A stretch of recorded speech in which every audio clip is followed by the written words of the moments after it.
So, thank you so much for joining us. I'm Pete Burden, and I'm your host today on the Healthy Power Alliance podcast. We're using this space to explore what it means to be powerful together, to look at how human power, particularly as it appears in organizations and communities, can benefit other people and the planet that we all depend upon. We're speaking with people who are in the middle of doing that, people who think they know how to do it, and also people who are doing academic studies of what works and probably what doesn't as well. We love theory, but we're mainly interested in practice, so what people are actually doing. So with that little intro said, let's get into the depths with our current guest. Very lucky to have Angela Fell. Hello, Angela. Hello.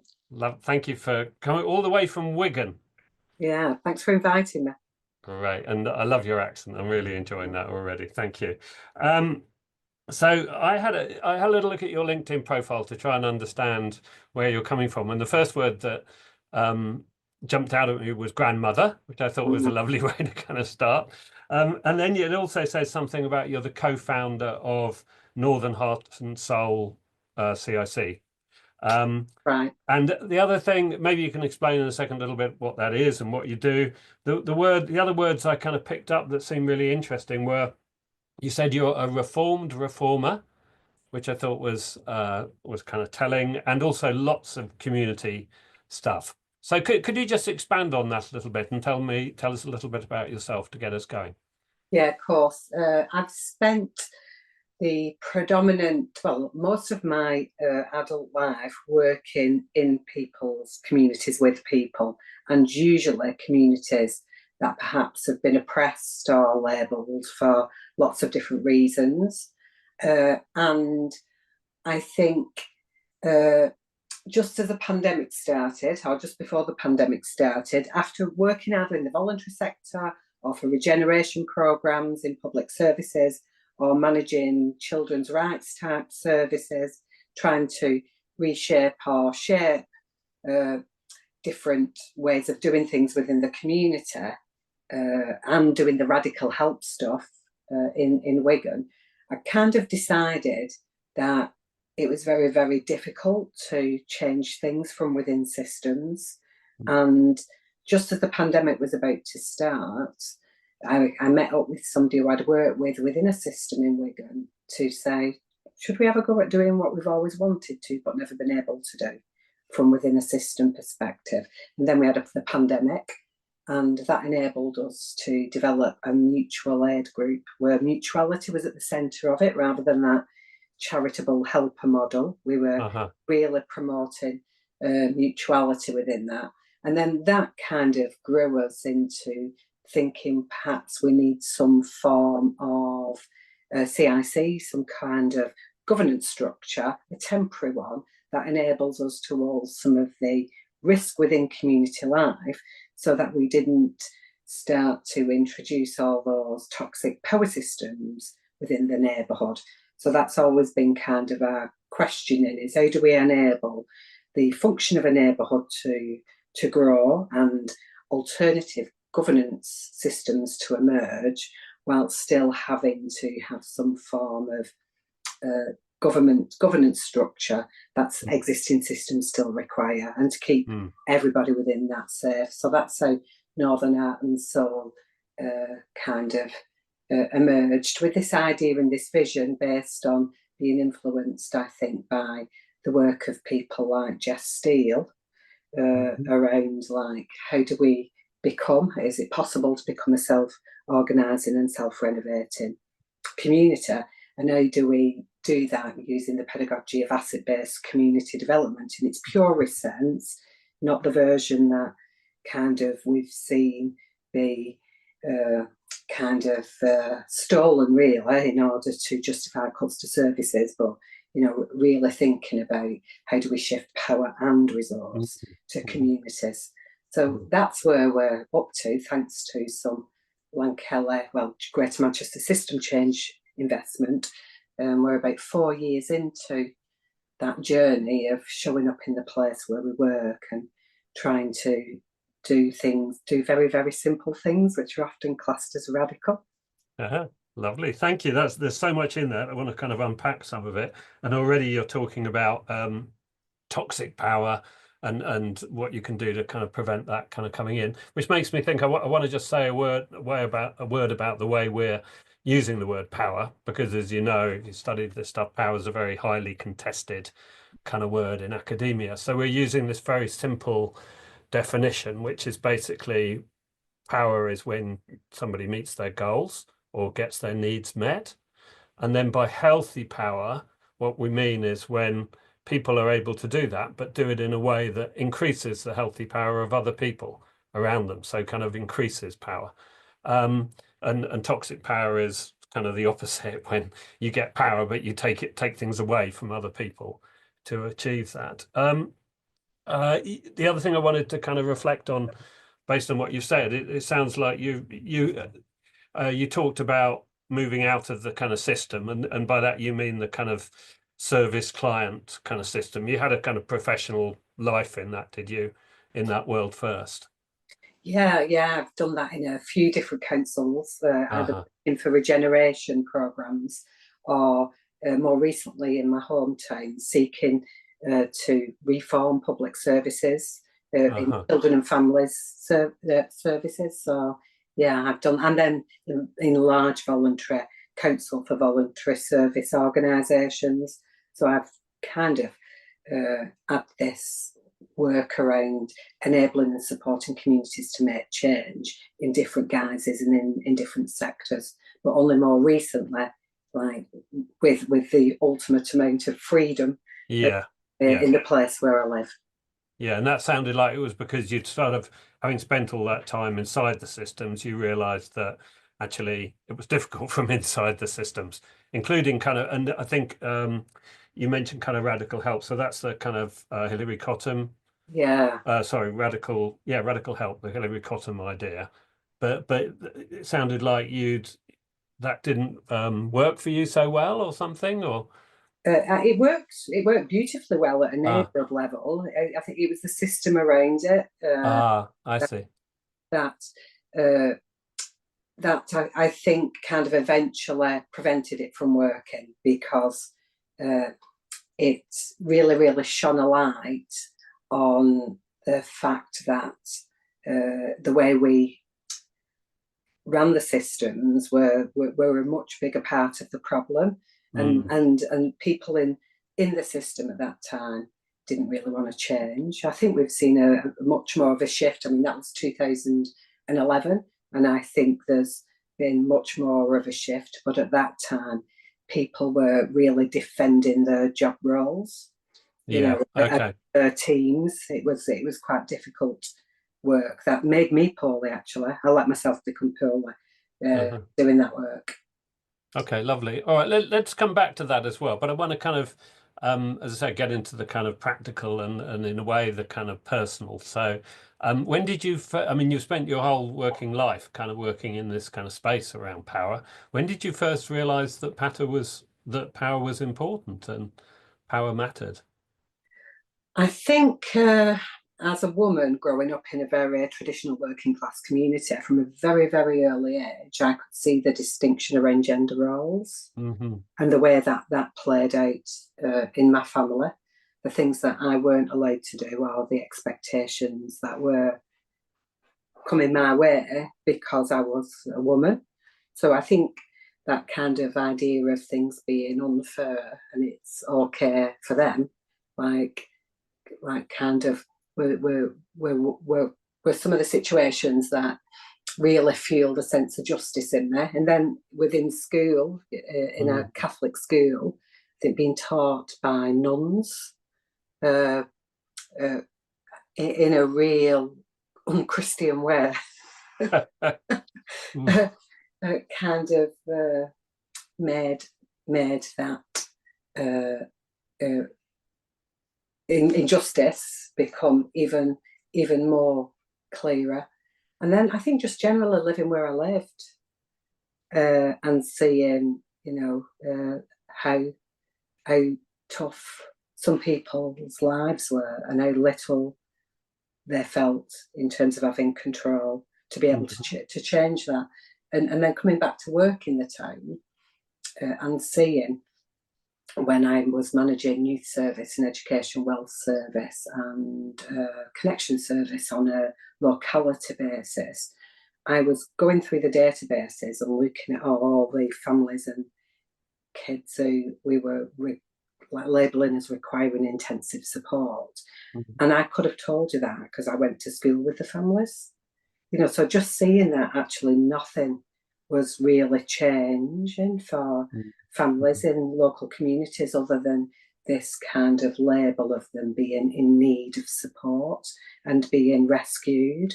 And then Mhm. seeing, as I am in communities, like the absolute innate potential of people and their capacities that,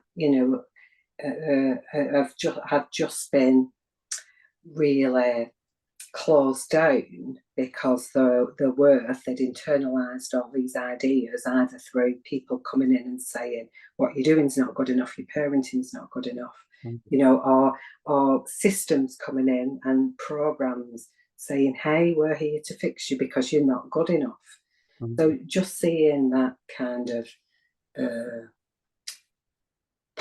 those power dynamics really around people beginning to need the needs of people in order Mhm. to justify the expansion of their own services. And Mhm. just thinking that was really Ah. unjust and unfair. Mhm. Yeah, you mentioned the word pedagogy earlier, didn't you? And I thought immediately about the pedagogy of the oppressed and all of Yeah, that. And so there's something here about how, as you say, the systems themselves, even though perhaps the individuals involved are well intentioned, is the systems are kind of holding the status quo and keeping people in those kind of power relations. Is that the kind of thing you mean?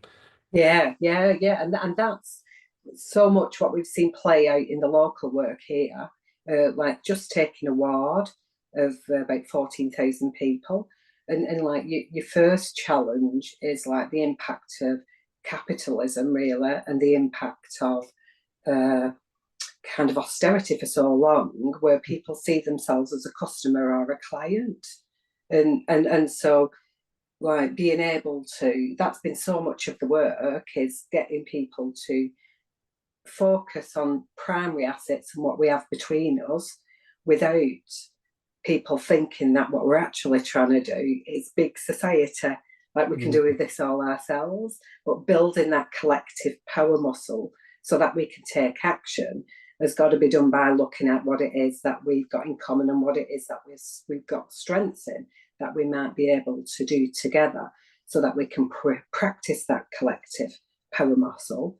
Mhm. But then just seeing how much systems around us want to work against that, whether it's the local political system who want to say, this is because Wigan's been Labour since day dot. The local party wants to say it's election time, so we want to badge this or we want to take this, and how representative democracy fits with participatory democracy, Mhm. or whether it's the voluntary sector and the charity sector who actually don't want us to become too enabled Mhm. Yeah. because that means that we reduce what we require from others. And the same with the,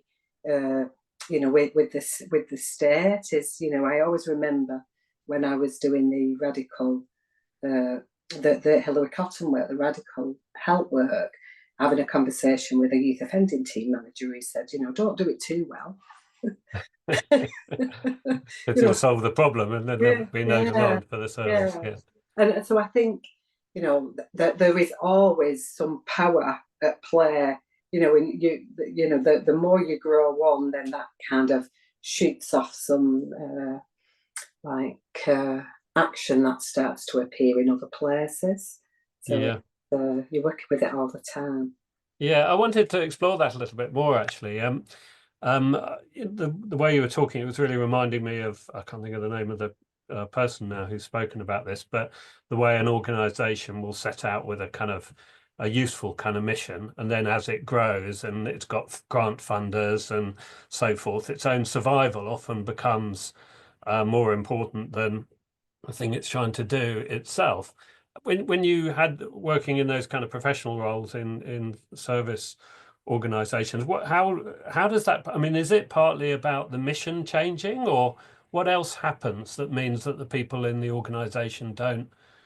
I mean, you obviously noticed that, but how does everybody collude to kind of make it continue? Because everybody seems to be doing one thing, they're all coming from the right place, aren't they? Yeah, yeah, they are all coming from the right place. I think it's about people's personal understanding of power. Uh-huh.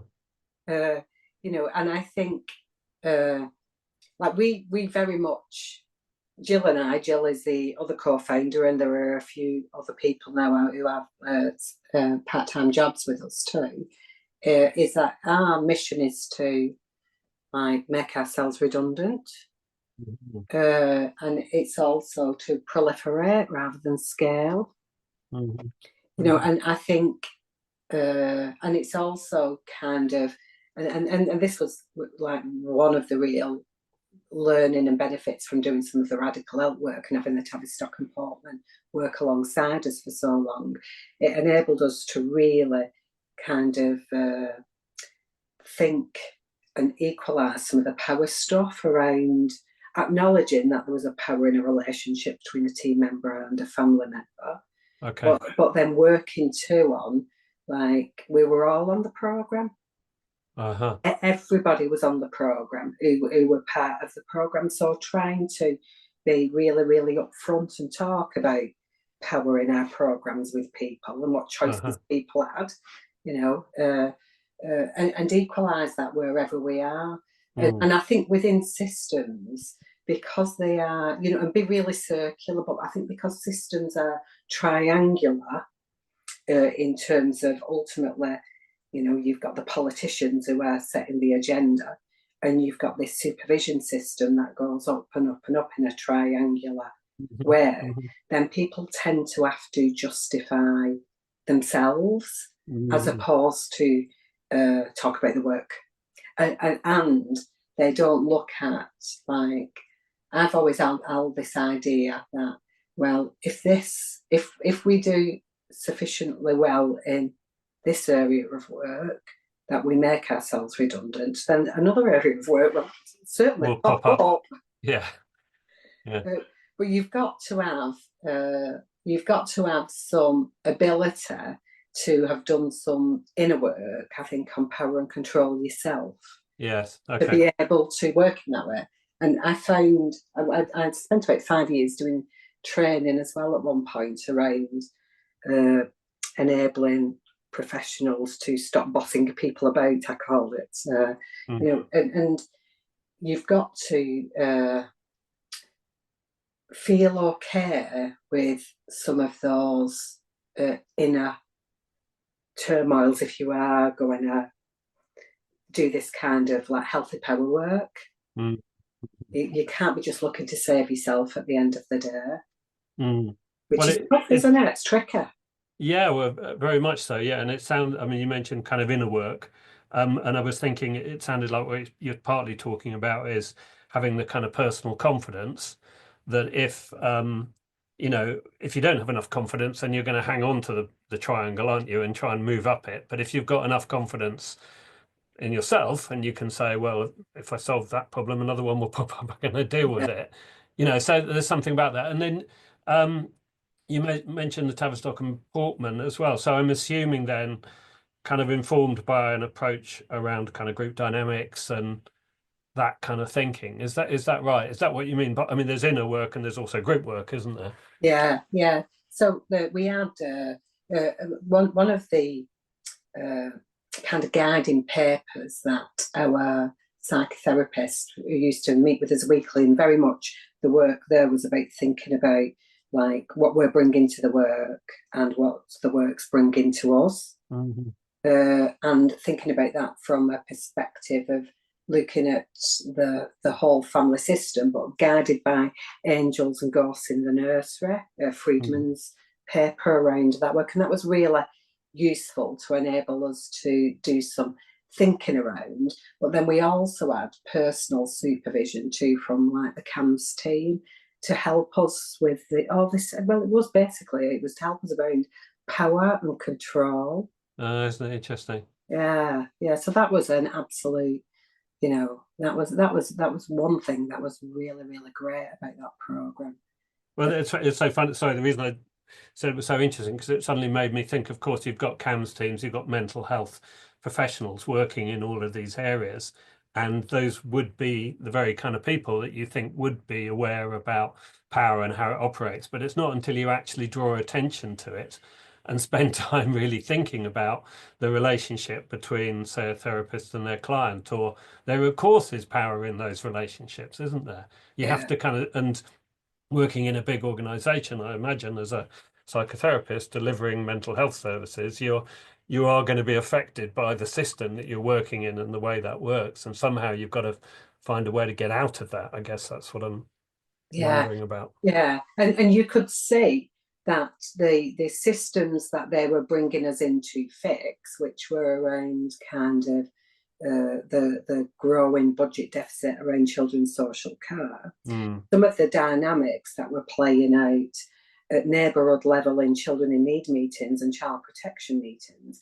were the exact same dynamics that were mm, playing out in the at the board level across the mm, mm, and then so there's something about like the shift that we need towards more self-organizing mm, principles mm, where you know, and I don't think, I think that's why I kind of decided that we might need to grow some new things mm, because the you know kind of government brings in policy and the way that the local authorities and local systems have to report just don't lend themselves to be able to work in this healthy power way, mm, which goes beyond the parameters of a mm. job description.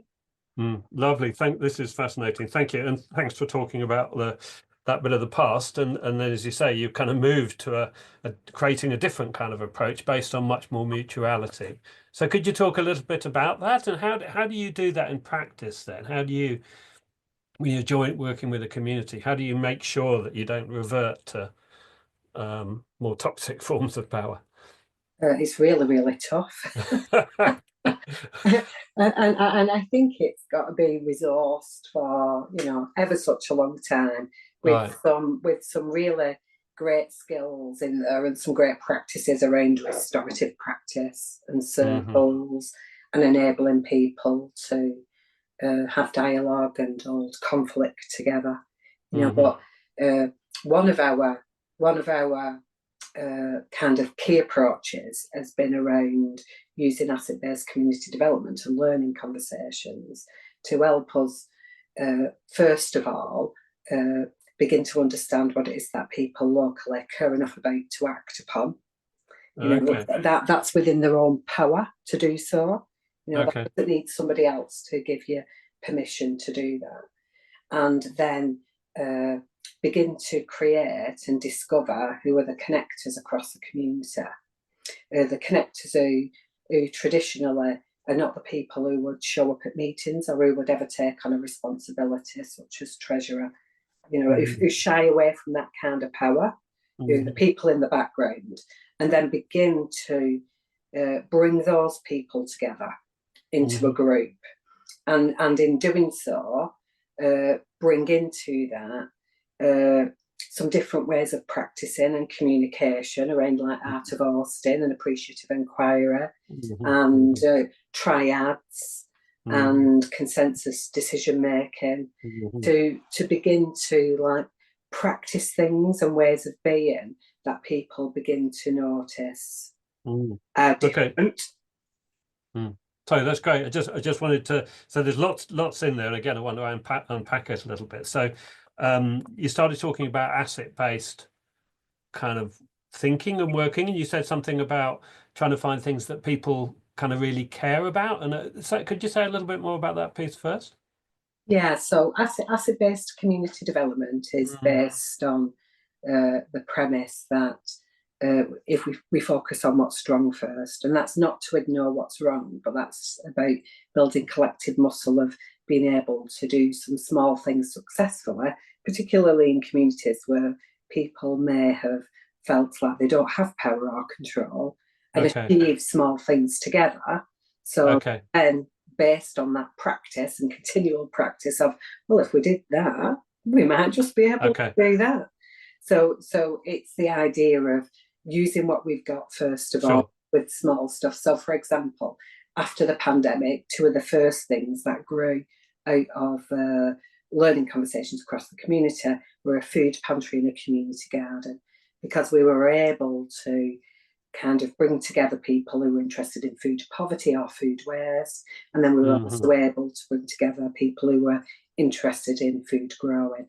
And then the challenge is to continually support them to continue growing using practices that are mutual rather than the Hmm. triangle Hmm. Sure. beginning to appear again. So we've grown lots of new associations around the community, whether that Hmm. be creative writing or crafting or conversational English classes or Lego club or our family craft club. So all these little groups of people who are adding to the fabric of community life. Mm. And then we've also grown this Facebook group that's managed in and out of Austin Ware, so we don't have any of Hmm. that toxic stuff. And where we've published together a Buy A Up, which is on the back of my screensaver there. It's a magazine that goes round to the community twice a year to begin. You know, the whole strategy around all that work has been about enabling people to begin to redevelop and rekindle this idea of a connection to place, Okay. which in our early learning conversations was very much around what people were longing for.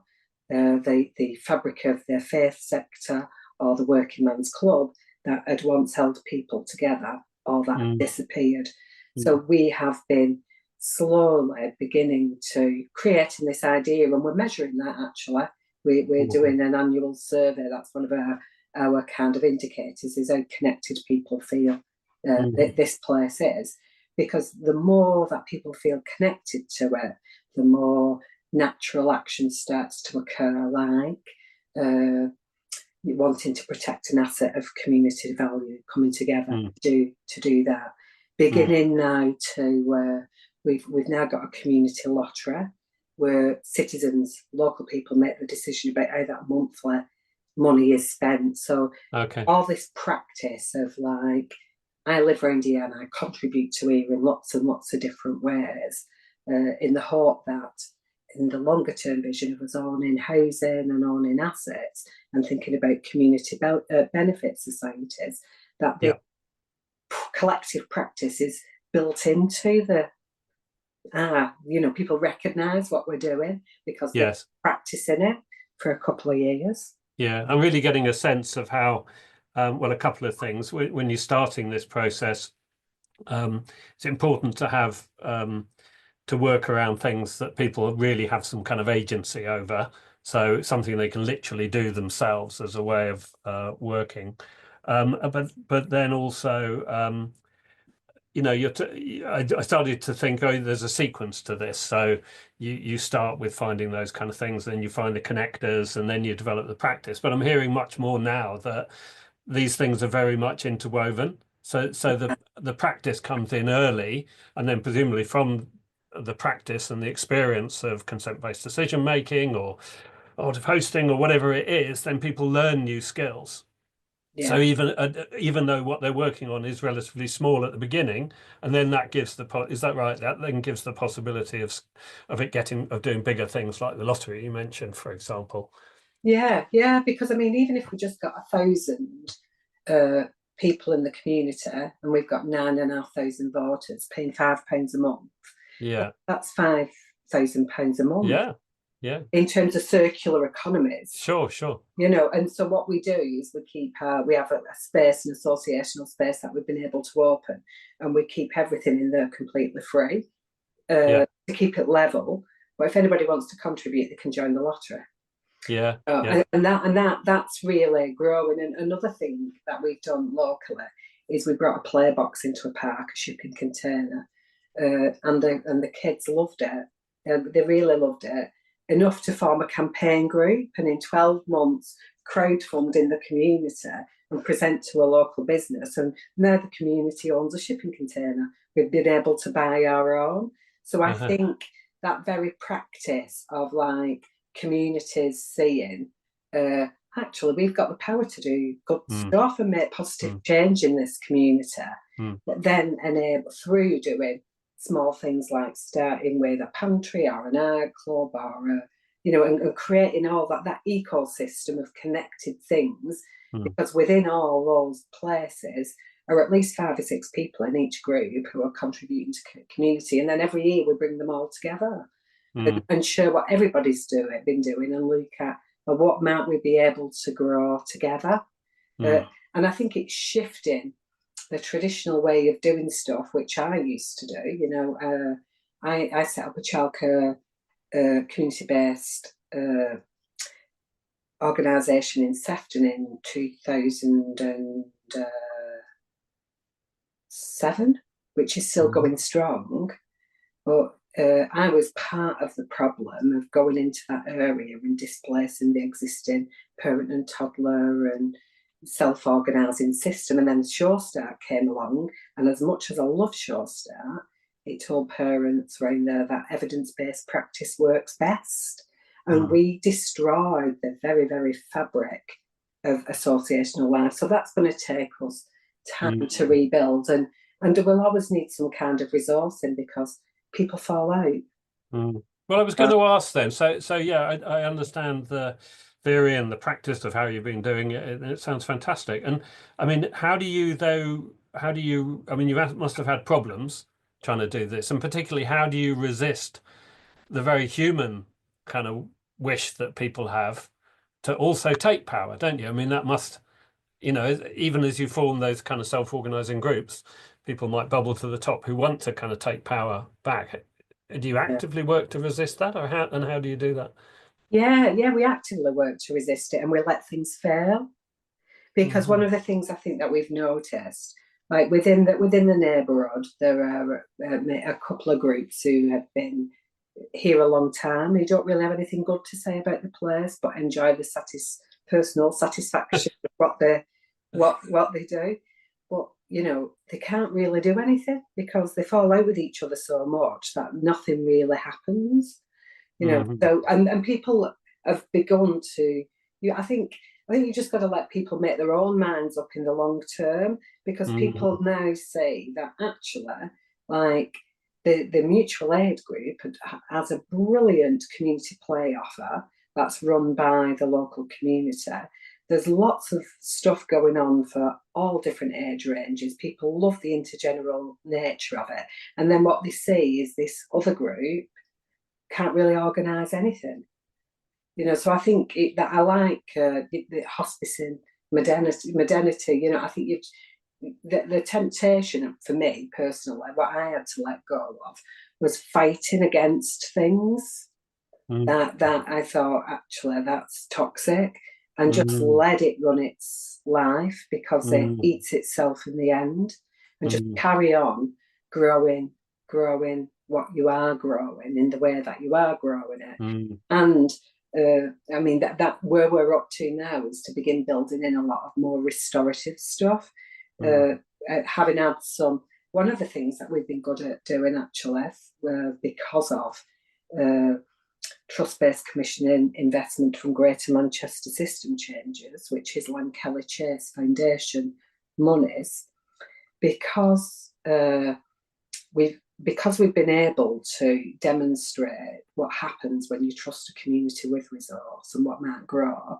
That's now shifted the local council here to begin starting some trust-based commissioning themselves. Hmm. And some of that is around thinking about what does community-based peer support look like.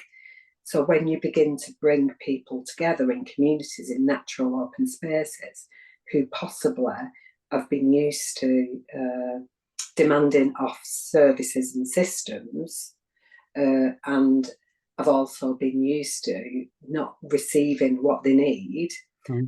and found it difficult to maintain and sustain friendships, then when you start bringing all those together in a facility, then it's natural that what you're going to see is those fractures and those Yeah. relationship breakdowns. And so the work is, how do we get alongside that in a loving way that enables people to begin to develop their own boundaries and practice in a way that breaks down this myth that, kind of communities can't do this because the practice is not safe, around safeguarding. And that's the place we're working in, and the thinking that we're doing at the minute is, the commission services who get all the resource to meet people once a week or once a month and do an assessment on, like, how might some of that resource be better used in spaces that are freely open, where people can associate, and where we're open to being able to bring people together in circles, and work through problems as they appear, really rooted in community, and resource some of. One of the things that we learned particularly very, very early on, part of our area is quite diverse, the ward, and there's one part of the area that is the traditional local authority housing estate. And goodness, what we saw was such great social work on that estate. Really great social work with no resource, and complete dignity led. The things that they do day in and day out to support each other living in tough times and conditions.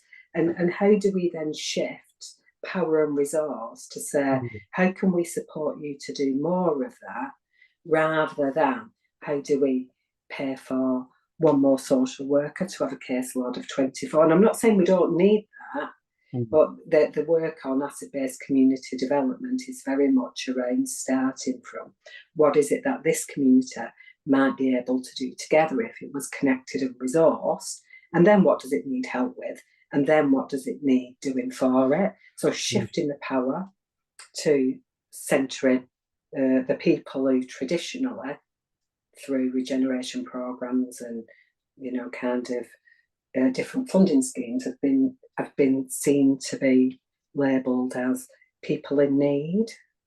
I really get it, Angela, and you've clearly thought a lot about it, and you've got ways of kind of communicating about it that are very, very clear and eloquent. I'm also really curious, as I said, around the practice. So, and I'm kind of, and it may be because you're talking to me, and I know a little bit about this world. So, I understand what you mean by asset-based community development or trust-based community, or all of those kind of things. But I'm really curious, when you're working in a community with these connectors, for example, what do you actually say to people? Presumably you don't go in and say, we're trying to build trust-based community here, because I'm assuming we're talking about people who won't necessarily have access to that kind of language and those kind of concepts. How do you do it as you personally? How do you talk to people? So we talk to people very much around what they might love to do or what they're passionate about to change, if they could find some other people who shared that passion with them. So you'll just say, what are you passionate about? Yeah. Just use very, very simple terms like that, and people will understand that, of course. Yeah. They may not understand the conceptual ideas. What other kind of practice do you have? There's a whole framework that we can use with learning conversations. Of course. Around thinking about how we discover what's important to people, how we then connect them with others who might share that, and then how we support them to mobilise and act. Yeah, and I'm sorry to push you, but I'm just particularly focused on the language that you might use when you said that you'd go out and find these connectors. And what I'm trying to get a vision of is what your day-to-day work actually looks like as you move around the community. I was talking to Math Potts the other day. You probably know Math, and his thing is cups of tea and biscuits and sitting with people and chatting. I mean, it's basically what he does. Is that similar for you, or are you doing something different? We are camarados, and we have a public living room. So we have a building now, community corner, which is a public living room 5 days a week. So what we do, I think, and what we've always done, is create spaces in which people can begin to talk to each other, and then drop in questions or listen to what they're saying, and then think about how we can enable them and help them to grow what it is that matters to them in a way that they would want to contribute to community. And I think shifting a lot of the language has been important. So we never talk Mm-hmm. about volunteers. Mm-hmm. We say that, there's a role for volunteers, like I volunteer as an independent visitor for a charity. But when we're showing up in community life, we're not volunteering. Not volunteers, yeah. So changing the language, Mm. changing the framing. So people have got so used to going into a building for a service, like making people feel disorientated because they don't know why they're in or what they can contribute or how they can do that. So completely kind of talking differently and acting differently. Mm. And I think one of the biggest is the camaraderie principles, really. I think that's why we're camarados, because we saw the principles. You like that? Yes. That idea of not fixing, Yeah. like not jumping in too quickly, going at the speed of trust. Yeah. Not trying to kind of formulate things, really supporting people to like demystify some of the risks around, we can't do that because we need permission, supporting people to act in safety with each other and rekindling, I think, the role and function of a neighbour. Because there's enough people around who can remember what that felt like. So, for example, one of the things that we did when we first started was we moved into a well-known pub on one of the estates, and we ran a social on a Thursday morning, and we got talking to the barmaid, and then we managed through that to bring in lots of women. And then we just started, as we were doing whatever we were doing, eating our biscuits, drinking our brews, making things, doing whatever, to talk about what it is that really matters to those women. And then we began to learn that was children and families in the community. And then what we enabled to do. So I think the trick there is sometimes people stop there and go, all right, well, we're bringing sports development, we're bringing youth service, we're bringing these people, and there'll be a program for you. But we took that further, and what we enabled that group of women to recognise was that part of the reason that things had changed in that community is because the adults were no longer on the street. And they were out talking to each other. And those natural safety systems where parents would know each other had disappeared because people thought like it was now somebody else's job. So we then enabled, once that light bulb went off for them, then it was easy to talk to them about, well, what are you prepared to do together, or what are you prepared to commit to enable something different, to create a different story in this community. And that started community play. We gave up the group of women £200 for a full summer, and they ran they ran their first summer program, and that in effect is what has led to the group of children setting up a campaign group and getting a play box. So I think it's about the way that you host conversations where you're seeking to like kind of uncover passion, explore possibilities, bring out the doubt, and then once you've done that, enable a commitment conversation to happen and be alongside in a way that kind of people feel held and supported. But really what you're doing is, as Cormac Russell always says on his training, you're serving whilst you're walking backwards, so that you're not seeking to do anything for anybody else that they could do for themselves.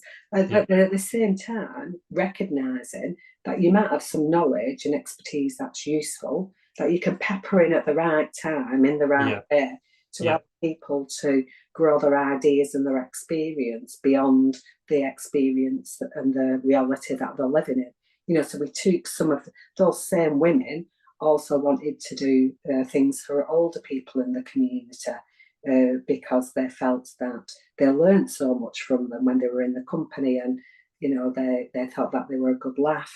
And we knew that there was a really rock and roll afternoon tea that happened on Merseyside. So it was like, I'm going to come and have a look over here and see what these are doing. So knowing knowing like when to step in and when to Mm-hmm. step back, so that, I think that was in some of the evaluation in year one that some people spotted. Like, we know what you're doing, you know, the way that you step in and step out, Yeah, stepping. Yeah, people grow and bloom. So that's it's a skillful practice, isn't it? And it often yeah. goes unnoted.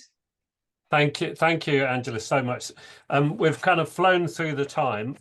Is there anything quickly you want to add? Otherwise, we really should kind of wrap up. I mean, I'd love to get you back as well in another year or so and see how it's going, if that would be okay.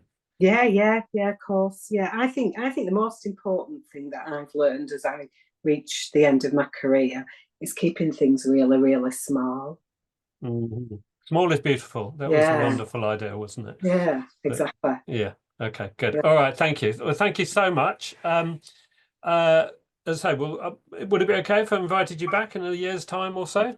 yeah, it'd be See lovely. how it's all going, and we can Yeah, continue the conversation. There's far too much to say and too little time to talk about it. So thank you again, and thank you to all of you out there listening to this. Really appreciate the fact that you're listening. Makes it all worthwhile